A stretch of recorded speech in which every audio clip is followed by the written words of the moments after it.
Ready? Good evening. Okay ભાઈ, આપણે manual accounting સમજવાનું શરૂ કર્યું, જે તમારું ફર્સ્ટ મોડ્યુલ છે. પ્રથમ પ્રશ્ન લીધો, અકાઉન્ટ એટલે શું? તમે જે કંઈ ફાઇનાન્શિયલ ટ્રાન્ઝેક્શન્સ કરો એ બધા જ ટ્રાન્ઝેક્શન્સ તમને યાદ નથી રહેતા અને માટે તમારે ચોપડે લખી લેવા પડે. તો તમે જે આ લખો છો એ એકાઉન્ટ્સ છે. યાદ રહેતા હોત તો લખવાની જરૂરિયાત નથી.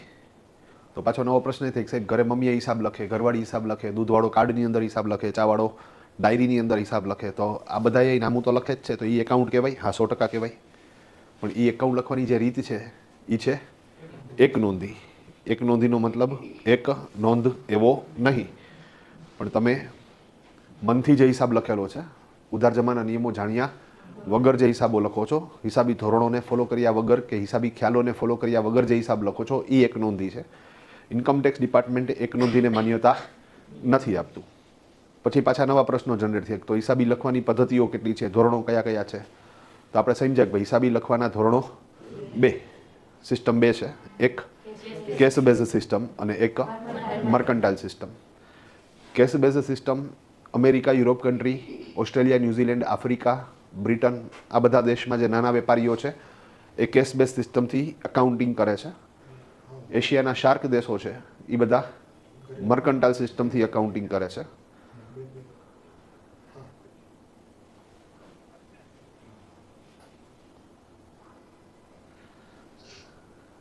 રેડી?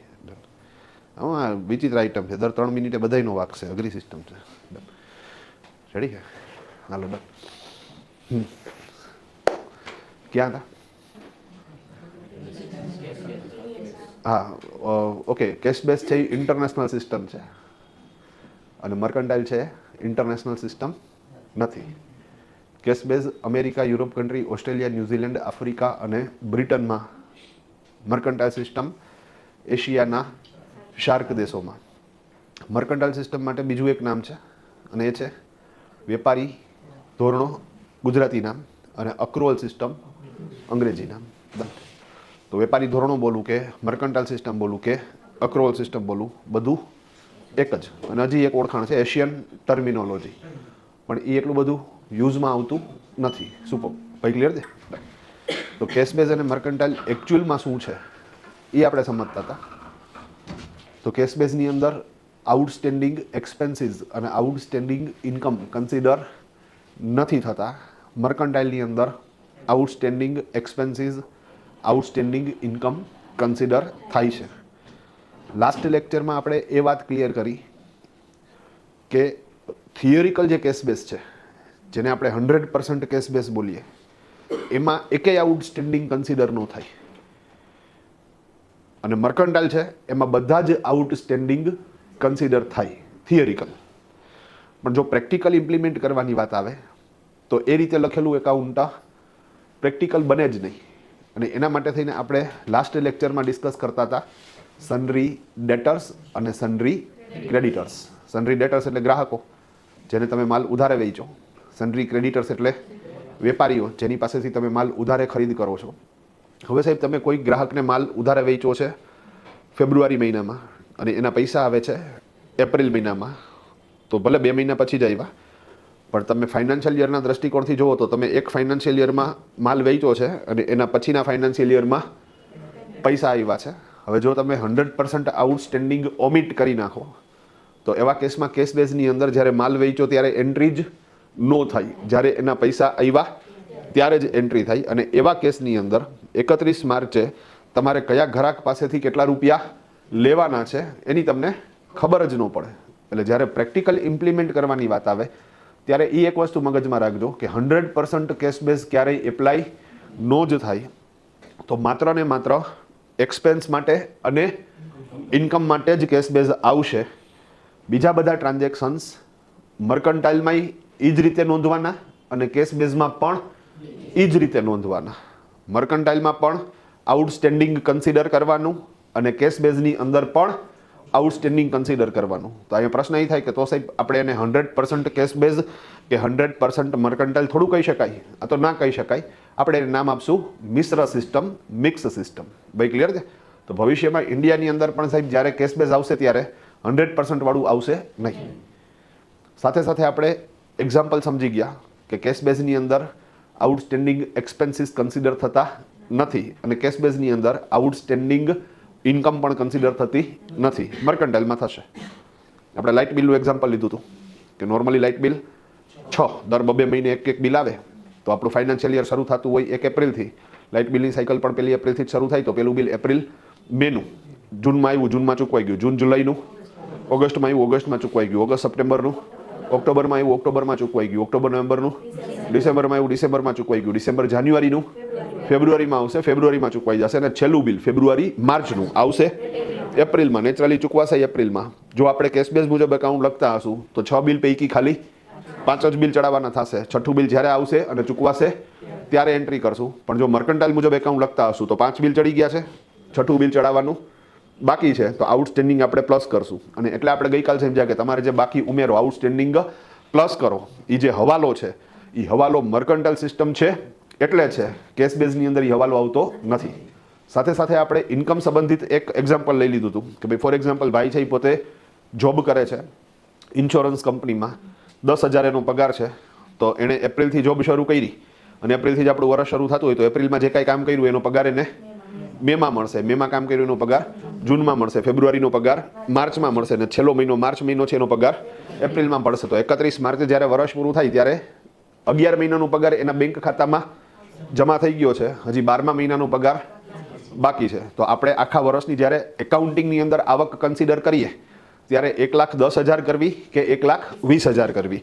જો કેશ બેઝ મુજબ લખતા હોય તો 1,10,000, કારણ કે એવું કહે છે કે ભાઈ જે તે વર્ષમાં મળી હોય તો જ દેખાડજો, ભાઈ મળવાની બાકી હોય તો એ વર્ષમાં ન દેખાડતા, જ્યારે મળે ત્યારે બતાવજો. પણ જો મર્કન્ટાઇલ સિસ્ટમથી લખતા હોય તો 1,20,000, ભાઈ મળી ગઈ 1,10,000 પ્લસ મળવાની બાકી 10,000, ટોટલ આવક આપણે કન્સિડર કરશું 1,20,000 અને 1,20,000 ઉપર જે ટેક્સ થતો હશે એ ભરશું. તો આપણે આ સમજી ગયા સાહેબ. પછી આપણે એ સમજતા હતા કે સાહેબ સરળ સિસ્ટમ કઈ છે? તો સરળ સિસ્ટમ તો 100% કેશ બેઝ જ છે, કારણ તો કે વર્તમાનમાં જીવે છે, જે છે એ જ દેખાડો, જે થાહે એ જે થહે તે દેખાડજો. અત્યારે એનું ટેન્શન લેવાની જરૂરિયાત નથી. તો સરળ 100% કેશ બેઝ છે, તમારે બહુ જાજુ યાદ રાખવું ન પડે. ઓલામાં અમારે સાહેબ 31 માર્ચે ફાઇનાન્શિયલ યર પૂરું થાય ને એટલે અમારા ચોપડા ક્લોઝ ન થાય, કારણ તો કે સાહેબ હજી અમુક ડોક્યુમેન્ટ આવવાના જ બાકી હોય. હવે ધારો કે ફેબ્રુઆરી માર્ચનું લાઇટનું બિલ તો એ તો હજી એપ્રિલમાં આવશે. સેમ વસ્તુ માર્ચ મહિનામાં માણસોનો પગાર છે એ એપ્રિલમાં ચૂકવાય તો એના વાઉચર્સ ને એ બધી વસ્તુ એપ્રિલમાં બને. તો એવા કેસમાં સાહેબ અમુક ડોક્યુમેન્ટેશન હજી બન્યા જ ન હોય અથવા આવવાના બાકી હોય તો અમારે જૂનો ચોપડો પણ ઓપન રાખવો પડે જ્યાં સુધી નવો ચોપડો કમ્પ્લીટ ન થાય, મતલબ કે નવા ડોક્યુમેન્ટ આવી ન જાય. તો એટલા માટે જ ઇન્કમ ટેક્સમાં રિટર્ન ફાઇલિંગ કરવા માટે પણ તમને 4 મહિના આપે છે કે ભાઈ તમારા બધા ડોક્યુમેન્ટ આવી જાય, દેન આફ્ટર તમે એને જૂના ચોપડામાં નોટ કરો અને પછી જૂનો ચોપડો કમ્પ્લીટ કરો. જો મર્કન્ટાઇલ નીકળે એની બદલે કેશ બેઝ આવે તો તમારે આવું કાંઈ યાદ ન રાખવું પડે. 31 માર્ચ પૂરી, 31 માર્ચ સુધીના હિસાબો એન્ટર થઈ ગયા, તમે ધારો તો પહેલી એપ્રિલે પણ રિટર્ન ફાઇલ કરી શકો. સુપર. તો આ બધી વાત આપણે સમજી ગયા સાહેબ. ડન. ઓકે, હવે આની અંદર લોકો કેવા પ્રકારની મિસ્ટેક કરે છે અને એ કયા લેવલ સુધી જઈ શકે એ આપણે ડિસ્કશન કરવાનું હતું. અને મેં કીધું હતું કે ભાઈ મારા એક મિત્રનું ઓળખાણ તમને એક્ઝામ્પલ આપીશ ટૂંકમાં. ડન. તો આપું તમને, બરાબર ને? રેડી સાહેબ. અમારો એક મિત્ર જ સાહેબ એ પોતે SBI બેંકમાં મેનેજર છે. એમના ફાધર પણ SBI બેંકમાં હતા, એ મેનેજર હતા. એમના મમ્મી ગવર્મેન્ટ સ્કૂલમાં પ્રિન્સિપાલ, અત્યારે તો રિટાયર થઈ ગયા છે. એના ફાધરે રિટાયર થઈ ગયા. એમના વાઈફ છે એ મારવાડીમાં પ્રોફેસર છે. તો બધા લોકો કમાતા ધમાતા અને મહિને તમે સેલેરીની આવક ગણો તો 5 લાખ કરતાં ઘરમાં વધારે આવે બધાની ભેગી કરો ને એટલે. મતલબ લિક્વિડિટીના કે પૈસાના કોઈ ઇસ્યુ નથી એને. પણ એને એક ખરાબ ટેવ છે, એ ઘરના નાના નાના કામ હાથે કરે. આ પંખો બગડી ગયો હોય તો પોતે શું કરી નાખે? રિપેર કરી નાખે. આ SBI વાળાએ જે ઓલી શનિ રવિની રજાઓ રાખી ને આના હાટું જ રાખી છે કે આવડું આ ઘરે આવા બધા શું કરે? પંખા રિપેર કરી શકે. એટલે બધાય કામ ઓલો નળ ટપકતો હોય તો પ્લમ્બરને ન બોલાવે, પોતે જ હરખો કરી નાખે. હા સાહેબ, પંચર હાથે કરે છે. હા, મેં કીધું ગજબનું માણસ હો. મેં કીધું એમને આ બધું આવડે કેવી રીતે? મને કે YouTube, how to repair fan. એટલે યુટ્યુબમાં તમને ઘણા બધા વિડીયોઝ દેખાડે, એમાં આપણે લાગુ પડતો વિડીયો જોઈ લેવાનો અને એ 2-4 વખત આમ કરીએ એટલે વાર્તા પૂરી થઈ ગઈ. એમાં કંઈ થોડા આ 100 રૂપિયા તોડી લે કે તોડી લે. બોલો, ગજબ છે. હા સાહેબ, એણે 80-90 લીધું. પછી સર્વિસ 100%. આ બેરોજગારી વધે એ આ લોકોના હિસાબે જ વધે છે, તમે સમજો. તો તકલીફ પાડી દે ને. હા, તો એ એસી લીધું ને, ઓલો એસી સર્વિસ માટે થઈને આવ્યો ને 800 રૂપિયાનો ચાર્જ લીધો સાહેબ. આનો જે જીવ કપાણો છે, હા, એ પોતે સાહેબ 800 રૂપિયાનું ઓલું બ્લોઅર લઈ આવ્યો અને પછીથી એસી શું કરે છે ઘરના, પોતે જ સર્વિસ કરે છે. ગજબ છે.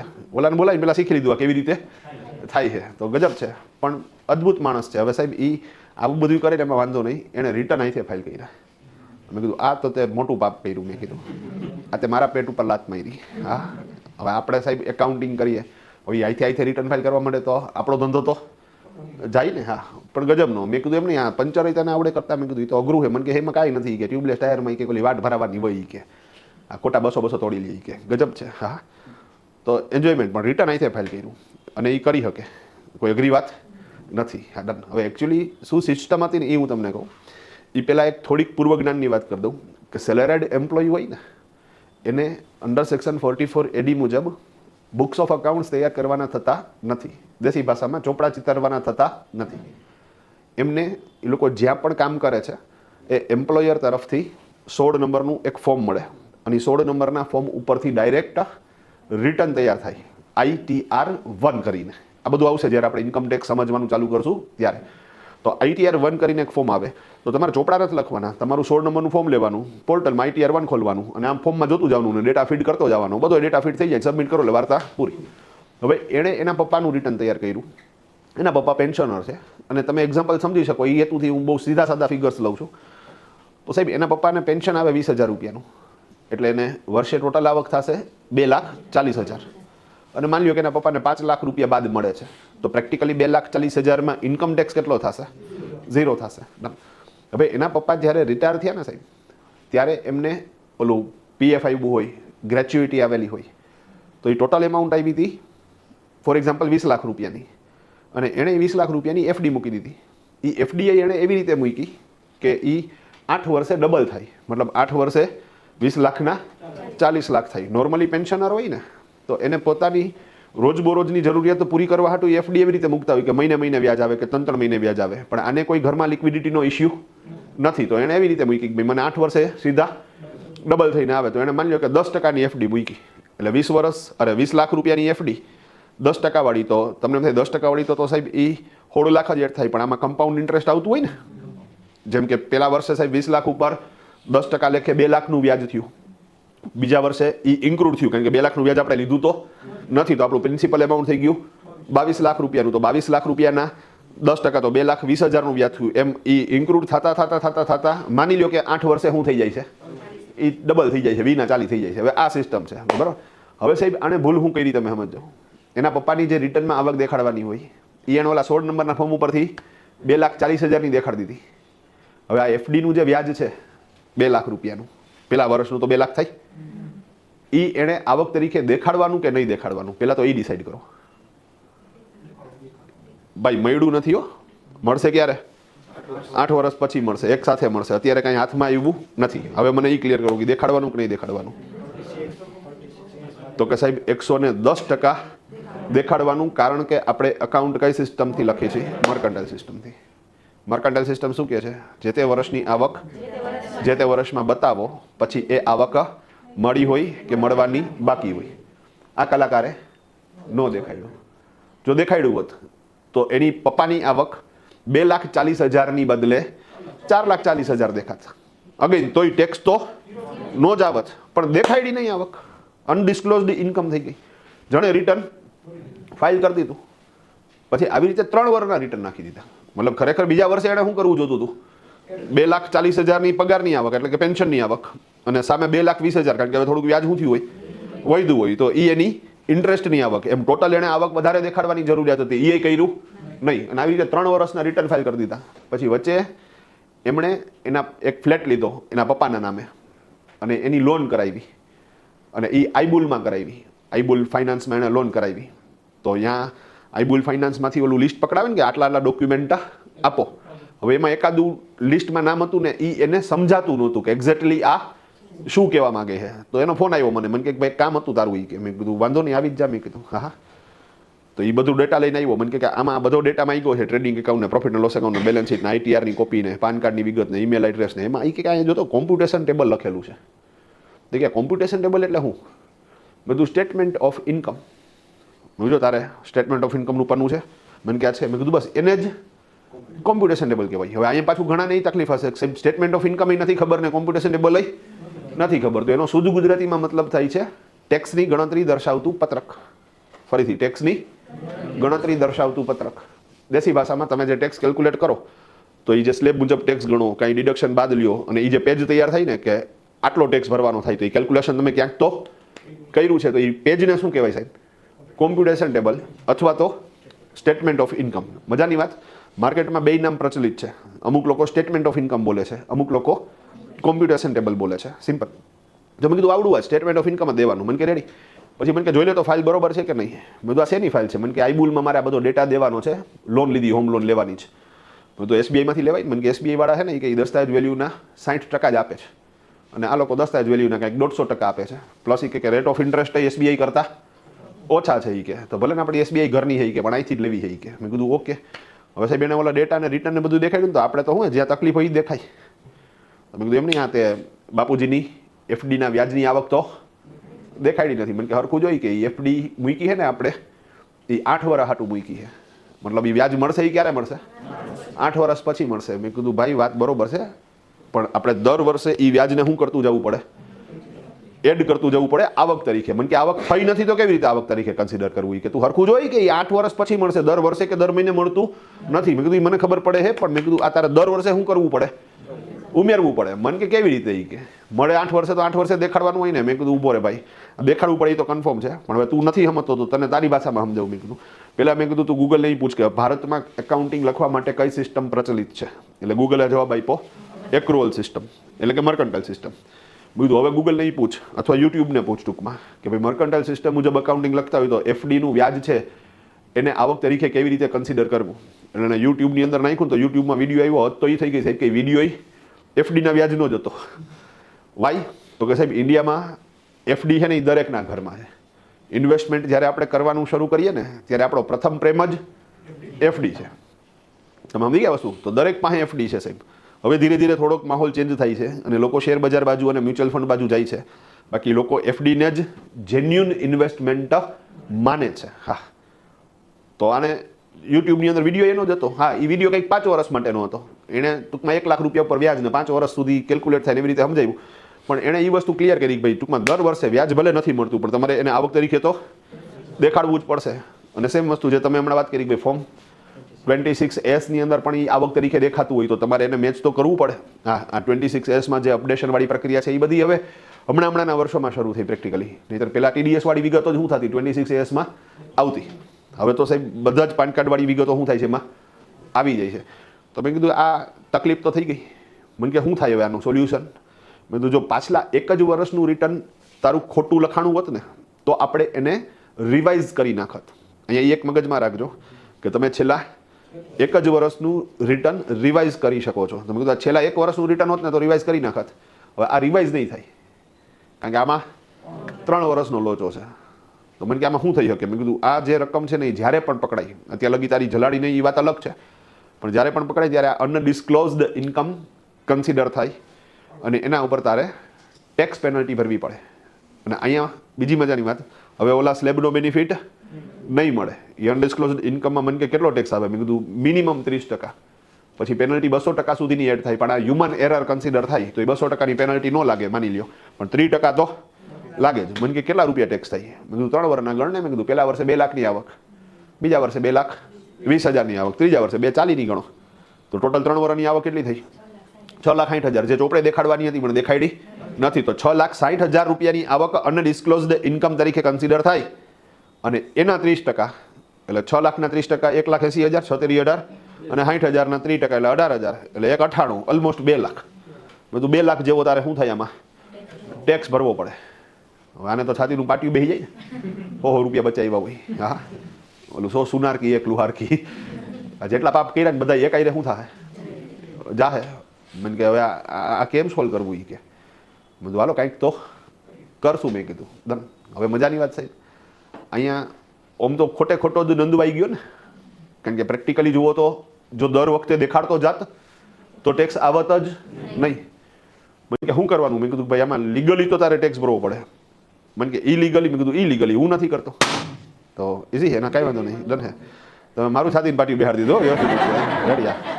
હા મેં કીધું નીચેથી ગણ લઈને આવ્યા છે ફટાક ડન હે રડિયા કે સહેજે આડી આવડી ઇલીગલ વાત કરી તો ઉડાડી જ દઉં કે હા તો ઇઝી છે. આપણે જે મૂળ વાત ચાલતી હતી હા ડન 2 મિનિટ તો ચમક આવી ગયો. તો ઓકે ભાઈ આપણે જે મૂળ વાત ક્યાં હતા? હા ઇલીગલ. મને કે ઇલીગલ હું કરતો નથી. મને કે કોઈ જાણીતું ખરી? મેં કીધું છે ને આપણે. મેં કીધું આપણી પાસે બધા ઓપ્શન્સ છે. મને કે કોણ? મેં કીધું આપણે ધીરુભાઈ છે. મેં કીધું આપણે ક્યાં જાવું? અમારે અલાદીનનો ચિરાગ છે એ ગહો ને એટલે શું થાય એમાંથી જીન નીકળે. એ જીનનું નામ ધીરુભાઈ. અઘરું છે હા ડન. તો મને કે લઈ જાય કે અહીંયા અમે 2 જણા ગયા. ધીરુભાઈ મારા પપ્પાના મિત્ર જ તમે સમજો વસ્તુ. હા એટલે મને તુકારે બોલાવે.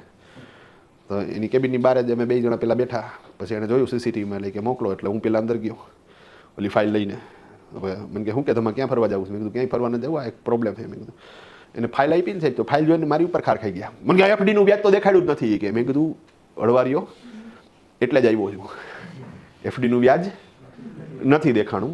આવી રીતે એકાઉન્ટ લખાય. મેં કીધું મેં નથી લખ્યું. મેં રિટર્ન ફાઇલ કોણે કર્યું કે? મેં કીધું ઓલો બહાર બેઠો ને એને બોલાવે નહીં કે. મેં કીધું હળવે એ છે ને મેં કીધું SBI બેંકનો મેનેજર છે તો થોડુંક રીતે હા તમે બધાને ટ્રમ્પની જેમ આંકવાનું ચાલુ કરો એમ ન હાલે. હા ડન. મને કે SBIનો મેનેજર છે. મેં કીધું હા એણે આ રિટર્ન ફાઇલ કર્યું. મેં કીધું હા આવું કરાય કે? મેં કીધું ભાઈ હવે બચાડા નથી આવડતું. મેં કીધું આ આઈ શું કરે છે?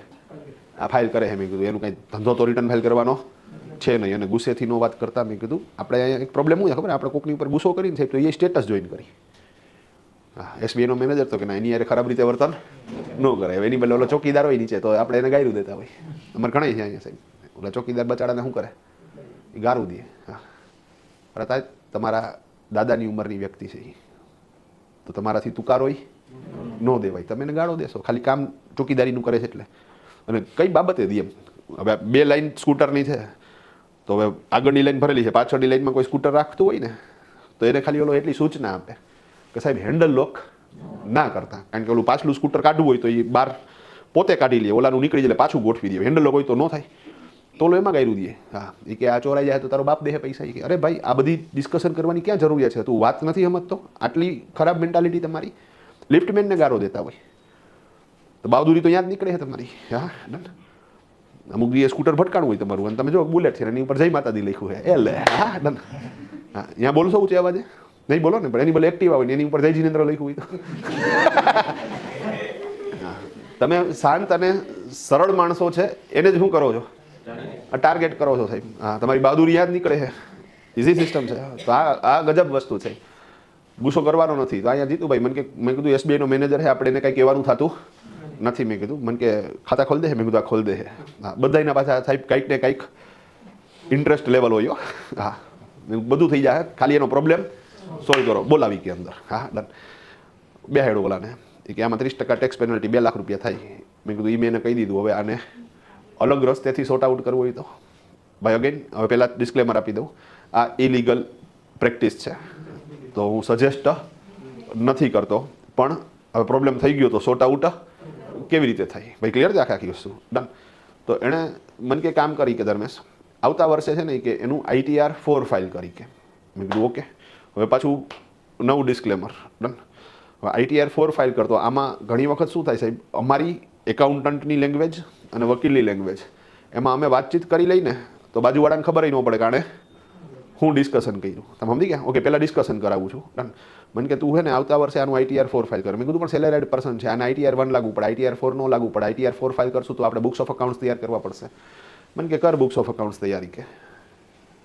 તો મેં કીધું first time books of accounts તૈયાર થતા હોય ત્યારે ઓપનિંગ નાખવાની વાત આવશે. મને કે ઓપનિંગની અંદર FDની વેલ્યુ છે ને એ 26,60,000 દેખાડી અને પછી ગાડી પાટા ઉપરથી જે ઉતરી ગઈ છે ને એ પાટે ચડાવી દે.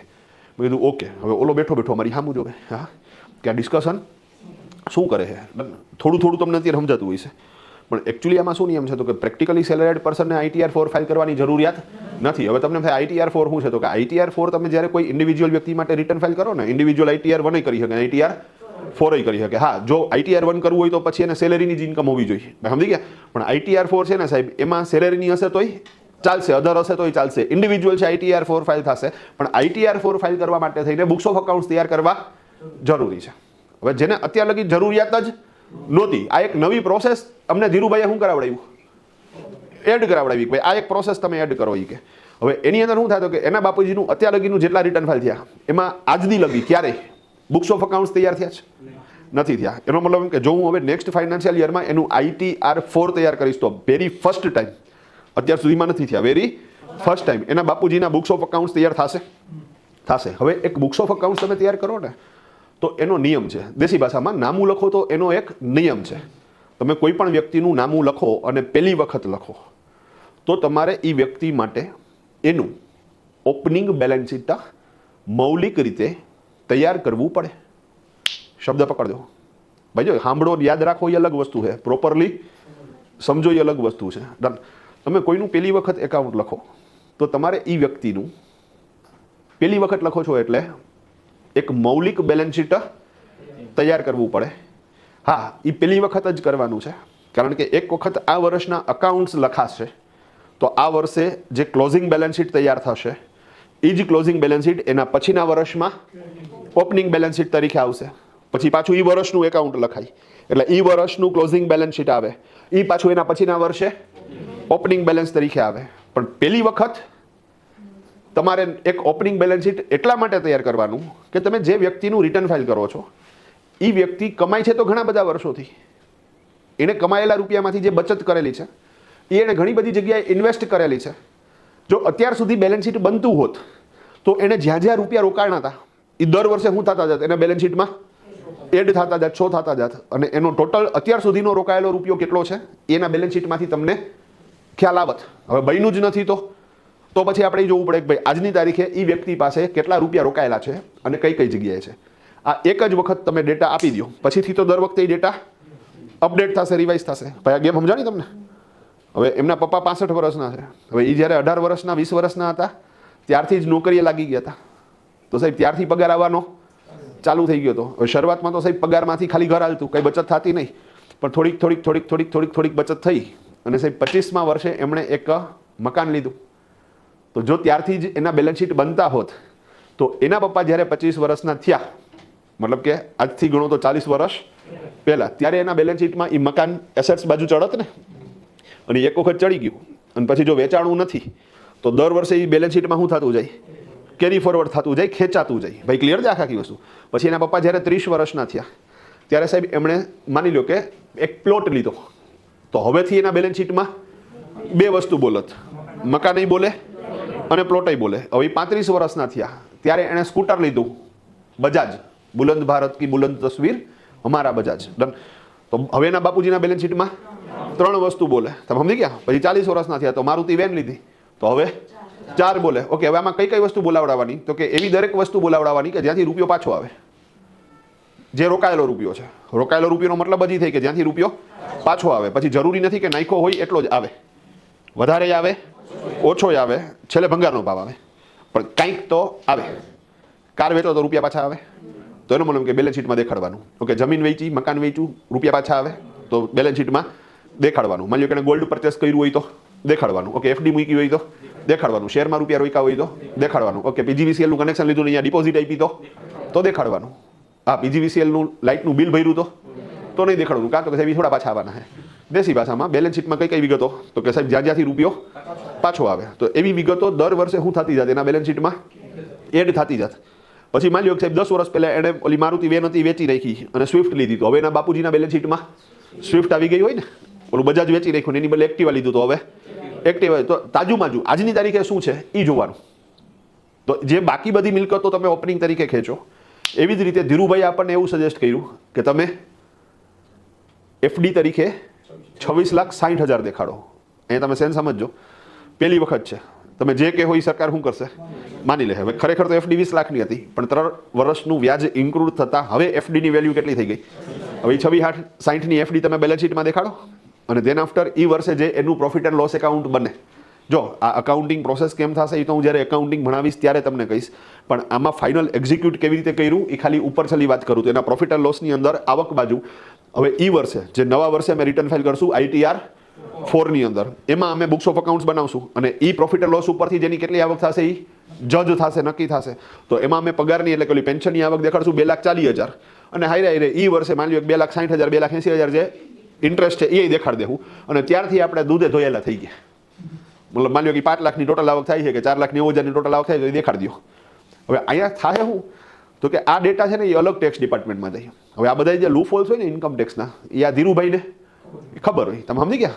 તો એ શું કરે સાહેબ, મેં કીધું આમાં લોચો નહીં થાય. મેં કીધું આપણે પાછલા વર્ષના ડેટા આવ્યા અને મેચ કરે તો મને કીધું પાછલા વર્ષના ડેટા આવે પહેલાં તો મેચ ન થાય. કારણ કે પાછલા વર્ષે આપણે ક્યાં બેલેન્સ શીટ આપ્યું હતું?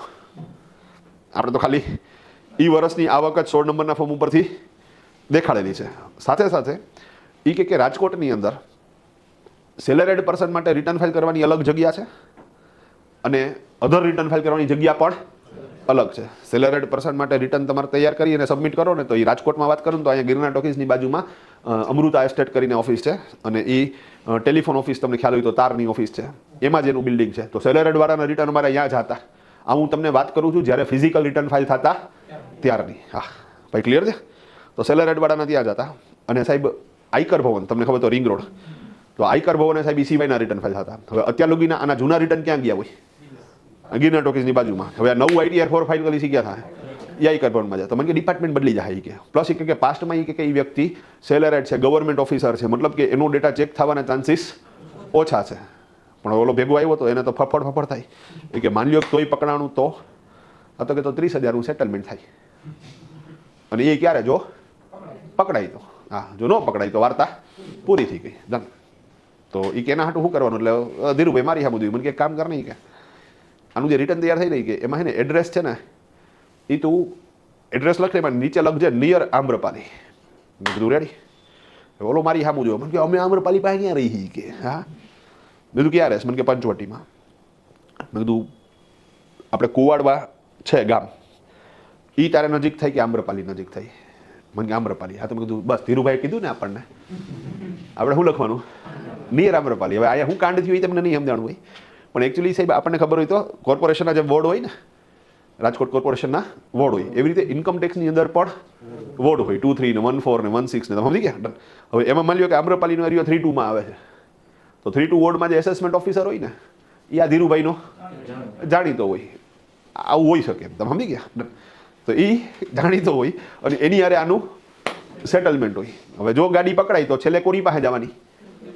તો કે માની લો કે ત્યાં એસેસમેન્ટ ઓફિસરનું નામ છે શ્રીકાંત શર્મા, તો શ્રીકાંત શર્મા પાસે જાહે. અહીંયા જાહે એટલે કંઈક પણ ક્વેરી આવશે તો ધીરુભાઈ મળવા કોને જાહે? શ્રીકાંતભાઈને. બીજું આવા કોઈ નામ અસ્તિત્વમાં નથી. આ ખાલી હું એક્ઝામ્પલ આપું હું, તમે સમજી ગયા ને? કાલા પાછા આરંડી કરે હા રેડી કે હા 3, 2 માં હતા કે નહીં. હા પણ ઓકે, અહીંયા મેઇન વાત અહીંયા જાહે શ્રીકાંતભાઈ પાસે. શ્રીકાંતભાઈ પાસે જઈને બે મિત્રો છે, વર્ષો પછી ભેગા થાય, ગળે લાગશે ને આનો કાર્યક્રમ 30,000માં પૂરો કરશે. સિમ્પલ વસ્તુ છે. અને એ ક્યારે પકડાય તો ન પકડાય તો વાર્તા પૂરી. હા તો આ રીતે એક અમે ને ઓન પેપર સેટલમેન્ટ ગોઠવું કે ઓકે આ રસ્તે જાઉં તો તું શું થઈ જઈશ? નીકળી જઈશ. અને હા લીગલી કરવું હોય તો પછી તું આમાં 2 લાખનો ટેક્સ ભરી દે તો એ તો કે ભરવો જ નથી. હા તો ઇઝી પ્રોસેસ છે. હા સાહેબ. સર 26-60 ની એફડી બતાવવાની વાત થઈ, કરન્ટ યરમાં બતાવવાની હા છે ને? હા. જે ક્વેરી છે એ પાસ્ટ 3 યર્સ ની છે ને? ક્વેરી એકચ્યુઅલી આવી નથી, અમને એવી બીક લાગી આવે અને મેં એને બીવડાવ્યો છે લિટરલી. તમે સમજી ગયા?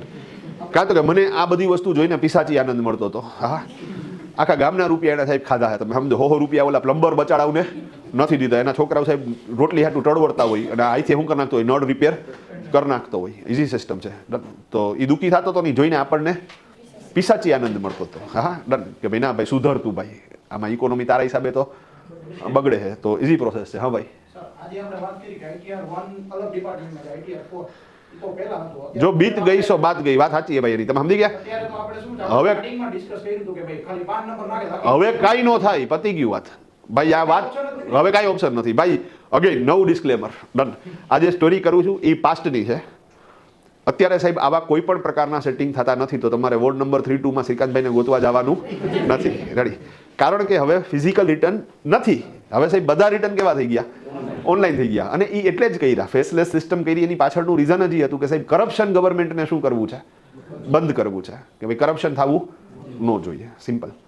તો ગવર્મેન્ટ કરપ્શન બંધ કરવા ઈચ્છે છે તો નેચરલી ટેકનોલોજી જ એનો શ્રેષ્ઠ ઉપાય છે, શ્રેષ્ઠ વિકલ્પ છે. તો હવે આ વસ્તુ નથી થતી. અને એટલે જ આ બધી વસ્તુઓ ડિસ્કસ કરવાનો એક જ મતલબ છે કે તમે હવે સાહેબ એ રિલેટેડ તૈયાર થાવ કે સાહેબ સેટિંગ તો થાય નહીં તો એક દરવાજો તો બંધ થઈ ગયો. તો હવે તમારી પાસે એક જ રસ્તો રહ્યો કે સાહેબ પ્રોપર અકાઉન્ટિંગ કરો, પ્રોપર અકાઉન્ટન્ટને રાખો અને એનો જે કાંઈ ચાર્જ થાય છે એ આપો. નહીંતર દુઃખી થાઓ તો હવે કોઈ ધીરુભાઈ બચાવવા નહીં આવે. એ સિમ્પલ વસ્તુ છે ભાઈ, ગેમ સમજાણી આખી આ વાત આખી પૂરી કરી દઉં તમને. તો પછી આ બધી વસ્તુ ડિસ્કસ થઈ ગઈ ને રોડ મેપ તૈયાર થઈ ગયો. પછી ઓલાથી જીરવાતું નહોતું તો એણે ધીરુભાઈને પ્રશ્ન કર્યો. એ કે આ આપણે રિટર્ન બિટર્ન તૈયાર કરી નાખી તો આ આપણને આમ ડિપાર્ટમેન્ટવાળા લખીને આપે કે ભાઈ તમારામાં કાંઈ વાંધો નથી ને હવે આ ઓર્ડર શું થઈ ગયો તમારો પાસ થઈ ગયો એવું કાંઈ લખીને આપે? પ્રશ્ન સમજાય ને? મતલબ કે મારે ક્યાં લગી ટેન્શનમાં રહેવું અને ક્યારથી હું રિલેક્સ થઈશ, આ મતલબ હતો એનો. એટલે ધીરુભાઈ કીધું કે ભાઈ આમાં એવું કાંઈ લખાણ ન આવે ઇન્કમટેક્સમાંથી. ભાઈ આપણને કેમ કોર્ટમાંથી ચુકાદો મળે ટૂંકમાં કે આ નિર્દોષ જાહેર, તો એનો ચુકાદો તમારા હાથમાં આવી ગયો ને તો એ લખીને આપે કે ભાઈ તમે નિર્દોષ એમ. તમે સમજી ગયા? આ લોકો કાંઈ એવું કહે નહીં. પણ હા, અહીંયા જે અમે પ્રેક્ટિસ કરીએ છીએ એના ઉપરથી એક વસ્તુનું તારણ એવું નીકળે છે કે ઇન્કમટેક્સ ડિપાર્ટમેન્ટનું જે અસેસમેન્ટ થાય ને સાહેબ, એમાં તમે જે રિટર્ન ફાઇલ કરો ને એમાં 9 મહિનાની અંદર એ લોકો રિટર્નને ચેક કરે અને 3 મહિનાની અંદર જો ક્વેરી હોય તો એ ક્વેરી આપી દે. જો તમે રિટર્ન ફાઇલ કરો છો અને વિધિન 1 યર તમારે કોઈ ક્વેરી નોટિસ આવતી નથી તો તમે એવું માની શકો કે સાહેબ તમારો ઓર્ડર પાસ થઈ ગયો છે. ભાઈ ક્લિયર છે? આ એક રસ્તો. બીજો રસ્તો કહું તમને જે સ્ટ્રોંગ છે. જો તમારો TDS કપાણો હોય, એકચ્યુઅલી TDS અલગ સબ્જેક્ટ છે, એના ઉપર આપણે અલગ લેક્ચર લેવાના છીએ, ડન. પણ જો તમારો TDS કપાણો હોય, ટેક્સ ડિડક્ટેડ એટ સોર્સ, ખાલી મોટી મોટી વાત કરી દો તો સાહેબ TDS is not a tax, કોઈ અલગ ટેક્સ નથી. TDS is one kind of advanced income tax, કોઈ અધર ટેક્સ નથી પણ એ એડવાન્સ્ડ ઇન્કમ ટેક્સ છે. તો TDSમાં સાહેબ તમારે ટેક્સ રિલેટેડ કોઈ એક્સ્ટ્રા ટેક્સ ભરવાનું બર્ડન નથી. પણ માની લો કે તમારો 20,000 રૂપિયાનો TDS કપાણો છે અને તમારો એકચ્યુઅલ ઇન્કમ ટેક્સ છે એ 15,000નો જ થાય છે તો સાહેબ ગવર્મેન્ટ તમને 5,000 રૂપિયા રિફંડ કરે. તો અહીંયા વાત એ હતી કે જો કોઈનો TDS કપાણો હોય જે પાછો રિફંડેબલ હોય, મતલબ કે એકચ્યુઅલ ઇન્કમ ટેક્સ કરતાં પણ વધારે TDS કપાણો હોય અને ગવર્મેન્ટ એ રૂપિયા પાછા આપે તો એ ક્યારે આપે? તમારું આખું રિટર્ન કમ્પ્લીટ હોય તો જ આપે અને ઓનલાઈન તમારા ખાતામાં જમા થાય. તો જો તમારું TDS કપાઈને તમારા ખાતામાં એ રિફંડ આવી જાય તો તમે એવું માની શકો કે તમારી ક્વેરી સોલ્વ, મતલબ કે તમને કોઈ ક્વેરી આવશે જ નહીં અને ઓર્ડર પાસ થઈ ગયો. હવે આ વાત સાંભળીને અમારો ભાઈબંધ છે ને થોડોક ચમકો. એ કે ભાઈ હું દર વર્ષે પપ્પાને વ્યાજ જે મળે એના ઉપર TDS ન કપાય એના માટે હું બેંકને એક ફોર્મ આપું છું. આ બધું ડિસ્કશન આપણે કરશું જ્યારે TDSનું ચેપ્ટર ભણશું ત્યારે. પણ તમે બેંકને એક રિક્વેસ્ટ કરી શકો કે હે બેંક, મારી આવક ટેક્સેબલ આવક કરતાં ઓછી છે તો પ્લીઝ મારો TDS ન કાપતા. એ આમ નથી થતું પણ એના હાટું આમ એક ફોર્મ દેવું પડે. એ ફોર્મને કહેવાય 15G 15H. 15G છે એ જનરલ પબ્લિક માટે છે, 15H છે એ સિનિયર સિટીઝન માટે છે. ભાઈ સમજાણી વાત? તો આપણે શું કરવું પડે?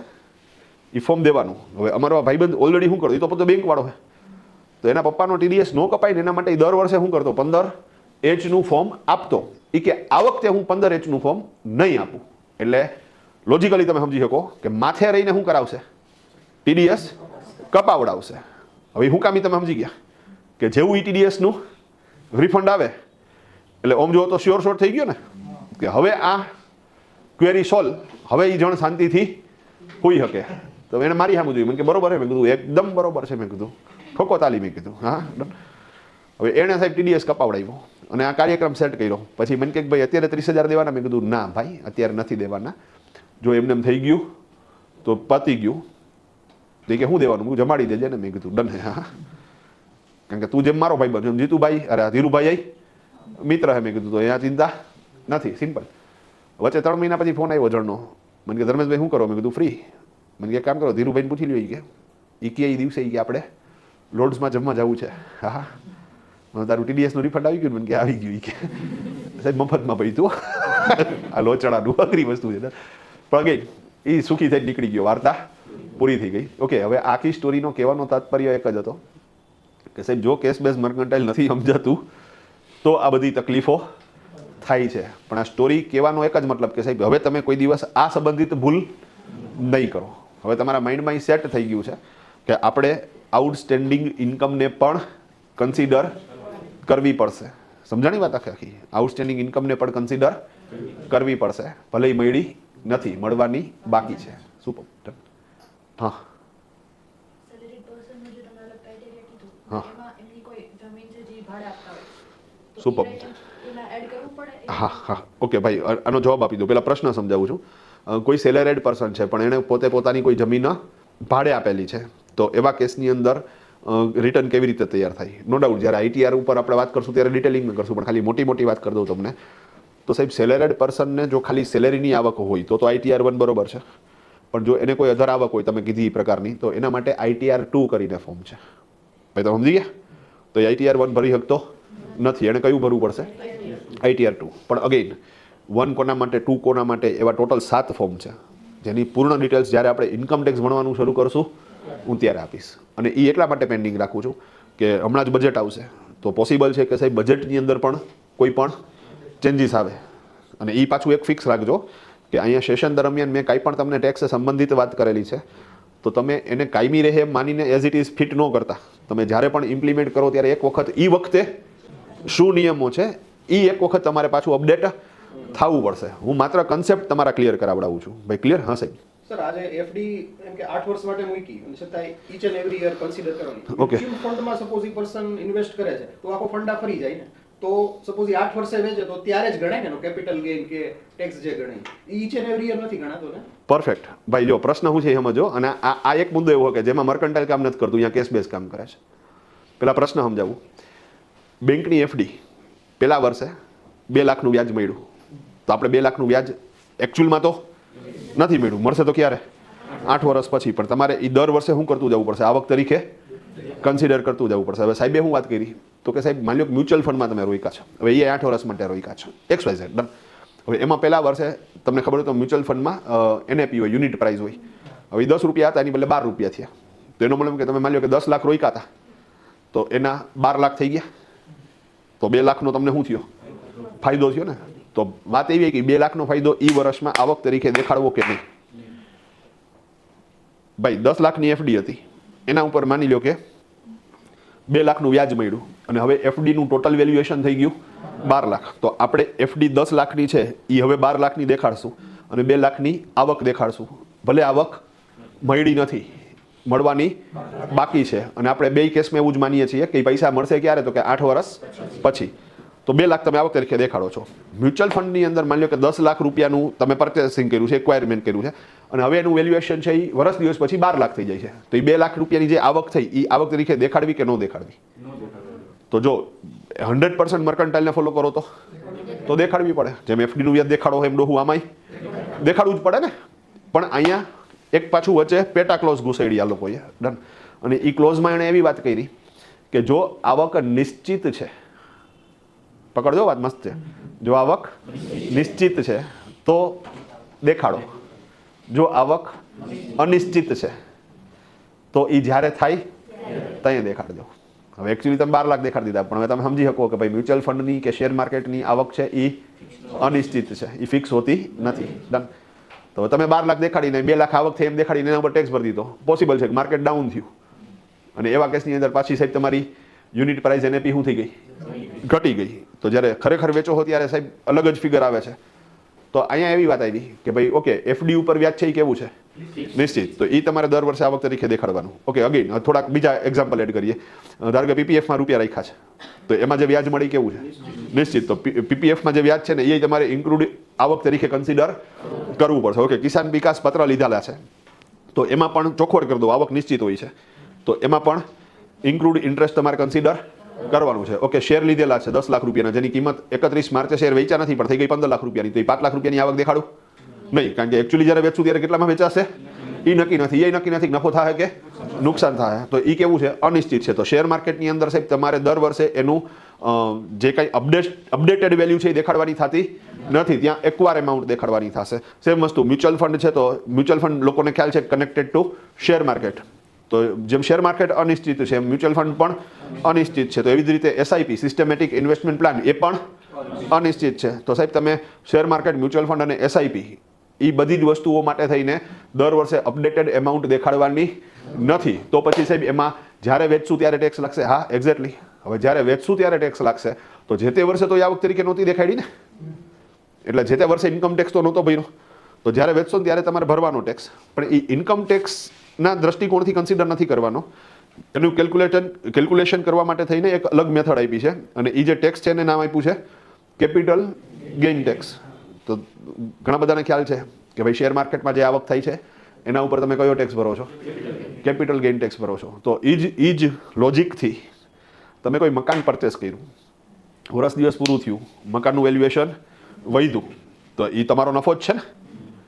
તો જેમ એફડીનું વ્યાજ છે એ અત્યારે હાથમાં નથી આવ્યું, 8 વર્ષ પછી આવશે. એ મકાનનો જે વધારો છે એ અત્યારે હાથમાં નથી આવ્યો, પણ જ્યારે મકાન વેચશું ત્યારે આવશે. તો દર વર્ષે એ વધારો આપણે આવક તરીકે કન્સિડર કરવાનો નહીં કરવાનો, કાં તો કે એ અનિશ્ચિત છે. સમજી ગયા? તો પછી જ્યારે મકાન વેચશું 10 વર્ષ પછી, 15 વર્ષ પછી, 50 વર્ષ પછી જ્યારે વેચાય ત્યારે કાંઈક તો થાય. હવે જો ત્યારે નફો થયો હશે તો ત્યારે ટેક્સ ભરી દેવું. તો ત્યારે કયો ટેક્સ ભરશું? Exactly capital gain tax. ભાઈ સમજી ગયા? અને એ રેર કેસ થઈ ગયો. પણ અહીંયા એક વાત એ સાબિત થઈ ગઈ કે સાહેબ આપણી એ એકાઉન્ટિંગ સિસ્ટમ 100% મર્કન્ટાઇલ તો નથી જ. શેર માર્કેટના ટ્રાન્ઝેક્શન્સ રિયલ ટાઈમનો પ્રોફિટ જ દેખાડવાની વાત કરશે. અને સેમ વસ્તુ પ્રોપર્ટીના ટ્રાન્ઝેક્શન્સમાં પણ એકચ્યુઅલમાં એ પ્રોપર્ટી વેચાઈ છે ત્યારે જ નફો કન્સિડર કરવાની વાત કરશે. દર વર્ષે તમારે કન્સિડર કરવાનું થતું નથી. એટલે આપણે 100% મર્કન્ટાઇલ છે એવું કહી શકાય નહીં. પણ આ ગેમ સમજાણી આખી. બીજું આ જસ્ટ એક જ વસ્તુ છે સમજાવવાની કે તમારા માઇન્ડમાં કેશબેઝ શું છે અને મર્કન્ટાઇલ શું છે એ પ્રોપરલી ક્લિયર થવું જોઈએ. હા, બીજું સાહેબ આ વસ્તુ ક્લિયર કરવાનો હવે બેનિફિટ એ છે કે સાહેબ હવે ઇન્ટરનેટનો યુગ આવી ગયો છે, સ્પીડવાળું ઇન્ટરનેટ આવી ગયું છે. અને ઓલમોસ્ટ ઇન્ડિયન અકાઉન્ટિંગ સ્ટાન્ડર્ડ અને ઇન્ટરનેશનલ અકાઉન્ટિંગ સ્ટાન્ડર્ડ સરખા જેવા થઈ ગયા છે. બિલીવ કરજો 95% કેસમાં બે સ્ટાન્ડર્ડ કેવા થઈ ગયા? સરખા જેવા. તો એવા કેસની અંદર તમે અહીંયા બેઠા બેઠા વિદેશનું નામું પણ લખી શકો. તમે સમજી ગયા? યુકેનું, અમેરિકાનું. હવે મજાની વાત કે સાહેબ એને આ સસ્તું પડે, કારણ કે અમેરિકાની અંદર અમેરિકાનું અકાઉન્ટન્ટ હોય અને એ નામું લખે તો એના ખર્ચા અમેરિકન ડોલરમાં અહીંયા નથી થવાના જ. તો નેચરલી એ જે આવક એક્સપેક્ટ કરશે એ હાઈ હશે. આપણે સાહેબ કમાવું ડોલરમાં, ખર્ચો કરશું રૂપિયામાં. અને બિલીવ કરજો સાહેબ લોકો કે ડોલર 90 રૂપિયાનો થઈ ગયો તો તેલ લેવા ગયા 90 રૂપિયાનો થઈ ગયો. તો આપણે તમે કમ્પેરિઝન કરશો તો ઇન્ડિયા સસ્તું જો, બિલીવ કરજો. અહીંયા જે તમારું રોજગાર આલે છે ને ટૂંકમાં, અથવા તો જે રીતે તમારું ઘર આલે છે ને એ સૌથી સસ્તું ક્યાં આલે છે? ઇન્ડિયાની અંદર આલે છે. સિમ્પલ. જો ફેન ફતુર ન કરો ને સાહેબ તો ખરેખર પર પર્સન 3000 રૂપિયામાં તમારું ઘર શું થઈ જાય? હાલી જાય. હા, ઘરમાં સાહેબ 5 મેમ્બર હોય ને સાહેબ એટલે 15000 રૂપિયામાં તમારું ઘર સરસ રીતે ચાલી જાય. ડન. ફેન ફતુર ન કરો તો. બાકી તો તમે કહો નાના બર્થડેમાં આપણે ડોમિનોઝમાં પાર્ટી કરવી છે તો એ એક બિલમાં જ 15000 શું થઈ જાય તમારે? પૂરા થઈ જાય. પણ ઇઝી પ્રોસેસ. ઇન્ડિયાની અંદર સાહેબ તમે રહ્યો, વાપરો, રૂપિયામાં કમાઓ, ડોલરમાં, અને આ બધી વસ્તુ પોસિબલ બનશે હવે. હા, અહીંયા હવે થાય કે તમે જે કન્ટ્રી માટે એકાઉન્ટિંગ કરવા ઈચ્છુક છો ત્યાંના ટેક્સના નિયમો ખાલી અપડેટ કરી લેવા પડે. હા, અકાઉન્ટિંગ માટે થઈને કેશ બેઝ ને મર્કન્ટાઇલ એમાં બહુ જાજો ફેર પડવાનો નથી. હા, એ ચેક કરી લેવું પડે કે યા કઈ સિસ્ટમ ચાલે છે. અને યા માની લો કે કેશ બેઝ સિસ્ટમ ચાલતી હોય તો પાછું ઓલું ઉધાર ખરીદીને ઉધાર વેચાણવાળું આઉટસ્ટેન્ડિંગ કન્સિડર કરજો. હા, એ કાઢી ન નાખતા. તમે કહો 100% કેશ બેઝ પોસિબલ જ નથી. અને જેમ ઇન્ડિયામાં નહીં બને ભવિષ્યની અંદર, હજી તો ઇન્ડિયામાં કેશ બેઝ આવ્યું નથી પણ ઇન્ડિયામાં નહીં બને, એવી રીતે કોઈ પણ જગ્યાએ સાહેબ કેશ બેઝ 100% પોસિબલ બનવાની જ નથી. એ મિશ્ર સિસ્ટમ જ રહેવાની છે. ભાઈ સમજાણી વાત? એક વાત હજી કરી દઉં, કારણ કે આ કનેક્ટ આ ટોપિક આવે છે એટલે જો ભવિષ્યની અંદર ઇન્ડિયાની અંદર કેશ બેઝ સિસ્ટમ આવશે તો લોકોનું ઇન્વેસ્ટમેન્ટ કરવાનું બિહેવિયર ચેન્જ થશે. લોકો 8 વર્ષની એફડી નહીં મૂકે. શું કામ? તો કે 8 વર્ષ પછી સાહેબ 20 લાખના 40 લાખ એફડીનું વ્યાજ આવે તો એ જે વધારાના 20 લાખની આવક છે ને એક જ વર્ષની ગણાય. હવે એ જ વર્ષની 20 લાખની આવક ગણાય તો ઇન્કમ ટેક્સનો સ્લેબ વધી જાય. એ જણ સીધો 3% મૂલ્યો જાય. એટલે ઓમ જો તો સારું છે મર્કન્ટાઇલ છે તો કે આવક છે એ શું થઈ જાય છે? દર વર્ષે કટ થઈ જાય છે અને તમને ઇન્કમ ટેક્સના લોઅર સ્લેબનો બેનિફિટ મળે છે. હા, આવડો આ સાહેબ 8 વર્ષ લગી એના બાપુજીની એફડીના વ્યાજની આવક મર્કન્ટાઇલ મુજબ દેખાડે ને, હું લેખિત ગેરંટી આપું ને 8 વર્ષ ઇન્કમ ટેક્સ ન આવે. તમે સમજ્યા વસ્તુ આખી? આવક દેખાડી હોવા છતાં ઇન્કમ ટેક્સ ન આવે. પણ જો મર્કન્ટાઇલ સિસ્ટમ નીકળે ને એની બદલે કેશ બેઝ સિસ્ટમ થાય, જે પાછો ઓલો જાણતા અજાણતા કેશ બેઝ મુજબ જ હું કરતો હતો ને એમ જ માનતો હતો કે મારે આવક ક્યારે દેખાડવાની. મેં ત્યારે ને સમજાવ્યું 8 વર્ષ પછી આવક દેખાડી તો ડોહુ તારા બાપાની આવક થઈ જાય 20 લાખ. 20 તો એફડી હતી જ, અને પ્લસ ઓલું પેન્શનની આવક જે થતી હોય એ અલગથી. તો મેં કીધું સીધા તારા બાપુજી વયા જાહે 3%ના સ્લેબમાં. તો એના કરતાં તો સારી સિસ્ટમ છે કે દર વર્ષે તમે શું કરતા જાવ અને કટકા કરતા જાવ. પણ હવે ભવિષ્યમાં માની લો કેશ બેઝ આવી જ ગઈ તો લોકો શું કરશે સાહેબ? એફડી મૂકશે ને ત્યારે એ એવી સૂચના આપશે કે દર વર્ષે મારા ખાતામાં વ્યાજની આવક આપી દેવી. હવે એ આપી દે એફડી વાળા, પણ મજાની વાત તો એ કે હવે એની જરૂરિયાત તો નથી. તો એ રિકરિંગ વાળી એફડીઓ શું થાય? ચાલુ થશે. સમજી ગયા કે ભાઈ EFD નું વ્યાજ પછી નેક્સ્ટ પહેલા જ દિવસે શું થઈ જાય એ પાછા વયા જાય ઓટો સિસ્ટમ. તમે સમજી ગયા એટલે ઓટો ઇન્વેસ્ટમેન્ટ કરી નાખશે તો એક વખત એ રૂપિયા શું થશે સાહેબ ખાતામાં આવી જાય. આ રીતનું લોકો વિચારશે. મેં સમજાણી વાત આખી. અને તો જેમ જેમ લોકો પહેલાં તો ઇમ્પ્લિમેન્ટ થાય પછી લોકોને પ્રોબ્લેમ થાય પછી શોર્ટ આઉટ કરે. અહીંયા હું ગણતરીમાં સમજુ કે ભાઈ જે ઇમ્પ્લિમેન્ટ થવાનું છે એના બધા પાસાઓ અત્યારથી જ વિચારી લ્યો અને વેરી ફર્સ્ટ ડેથી તમે તમારા ક્લાયન્ટને સાહેબ આ રીતે સજેશન આપો કે બાપુ આ તમે 10 વર્ષની FD મૂકી છે ને એમાં ખાલી એટલું કરી નાખો કે એને સૂચના આપતા આવો કે દર વર્ષે તમારા ખાતામાં પૈસા જમા કરી નાખે તો સાહેબ તમને ટેક્સનો બેનિફિટ થાય. આ તમને ખબર છે તો તમે એને શું કરી શકશો સૂચના. હા અગેન આ જોતોવાળી વાત છે. અત્યારે તો કઈ સિસ્ટમ છે મર્કન્ટાઇલ છે પણ કન્સેપ્ટ ક્લિયર થવો જરૂરી છે ભાઈ. ક્લિયર છે? ઓકે. કેશ બેઝ મુજબ અકાઉન્ટિંગ કરવું હોય તો અકાઉન્ટ લખવાના ટોટલ કાર્યો 6. મર્કન્ટાઇલ સિસ્ટમ મુજબ અકાઉન્ટ લખવું હોય તો અકાઉન્ટ લખવાના ટોટલ કાર્યો 7. એ જે 7 કાર્યો છે મર્કન્ટાઇલના એમાં પ્રથમ 6 કાર્ય કેશ બેઝના જ છે. 7મું કાર્ય હવાલાનું છે જેને હિસાબે કેશ બેઝ કન્વર્ટ થશે મર્કન્ટાઇલમાં. ભાઈ ક્લિયર છે? તો મર્કન્ટાઇલના 7 કાર્યો જ હું અહીંયા શીખવાડવાનો છું પણ તમે હવે એ સમજી શકશો કે સાહેબ આ 6 કાર્યો કર્યા ને એ કેશ બેઝવાળા અને આ 7મું કાર્ય મર્કન્ટાઇલ વાળું. ભાઈ ક્લિયર છે આખી વાત? તો આપણે અહીં 7 કાર્યો જ સમજવાના છીએ. ભાઈ ક્લિયર? બીજી મજાની વસ્તુ કહું એ જે 7 કાર્યો છે એ તબક્કા છે. તબક્કાનો મતલબ થાય ફેઝિસ. તબક્કા કયો કે ફેઝિસ કયો કે સ્ટેપ્સ કયો કે વિધિ કયો કે પ્રવિધિ કયો બધું એક જ. ઓકે. ફેઝિસનો મતલબ એ ક્રમમાં હોય. મતલબ પહેલું કાર્ય થાય પછી જ બીજું થાય અને પહેલું બીજું થાય પછી જ ત્રીજું થાય. મતલબ કે તમે એકેય કામને સ્કીપ કરી શકતા નથી કે આડાવડા કરી શકતા નથી. અને હદ તો અહીંયા થઈ જાય કે પાનવાળાનું એકાઉન્ટ લખો ને તોય એ જ 7 કાર્યો અને રિલાયન્સ ટાટા બિરલાનું એકાઉન્ટ લખો ને તોય એ જ 7 કાર્યો. મતલબ કે એકાઉન્ટ લખવાના 7 કાર્યો ફિક્સ છે. તમે અમેરિકામાં એકાઉન્ટ કરો તોય એ જ 7 કાર્યો જો મર્કન્ટાઇલ હોય તો, અને ઇન્ડિયામાં કરો તોય એ જ 7 કાર્યો. ભાઈ ક્લિયર છે આખી વસ્તુ? તો અકાઉન્ટિંગના કાર્યો કેવા છે સાહેબ? ફિક્સ છે. એ 7 શીખી ગયા એટલે આખું મેન્યુઅલ એકાઉન્ટિંગ પૂરું. એ તમને લાઈફ ટાઈમ જ્યાં સુધી એકાઉન્ટિંગ તમારી જિંદગીમાં રહે ત્યાં સુધી કામ આવે. એક પેઢી માટે એ જ ને બીજી પેઢી માટે એ જ. આ વર્ષે એ જ ને આવતા વર્ષે એ જ. તમે રોટલી બનાવો તો પહેલી વખત શીખવી પડે ને. ભાઈ તબક્કાવાર પ્રોસેસ છે. રોટલી બનાવી તો સૌથી પહેલાં શું કરવું પડે? સૌથી પહેલાં ઘઉં લઈ આવવું પડે. હા રેડી. તો તમે ઘઉં લઈ આવો, સાફ સૂફ કરાવો, દળાવો, દળાવ્યા પછી ચારીને એનો લોટ બાંધો, લોટ બાંધ્યા પછી એને ગોયણા કરો, ગોયણા કર્યા પછી તમે વણો, ચોળવો અને સર્વ કરો. વાર્તા પૂરી થઈ ગઈ. ઓકે. બજારની વાત કે મારી ઘરે આ જ રીતે બને છે, તમારી રીતે ઘરે આ જ રીતે બને છે. સાહેબ 2 રોટલી બનાવી હોય તો આ જ પ્રક્રિયા, 200 રોટલી બનાવી હોય તો આ જ પ્રક્રિયા. તો અહીંયા ગમે એ પેઢીનું અકાઉન્ટિંગ કરશો 7 કાર્યો કેવા રહેવાના છે એ ફિક્સ રહેવાના છે. એ 7 કાર્યો કયા કયા એનું ડિસ્ક્રિપ્શન આપણે સોમવારે. ભાઈ ક્લિયર? તો અત્યારે અટકાવીએ. અને હા એ 7 કાર્યો સમજાવીશ એટલે ઇન્ડેક્સ સમજાશે. પછી એક કાર્ય હું સમજાવવાનું ચાલુ કરીશ. 7 પૂરા તો મેન્યુઅલ અકાઉન્ટિંગનો કાર્યક્રમ પૂરો. ભાઈ ક્લિયર? તો અત્યારે અટકાવીએ. તકલીફ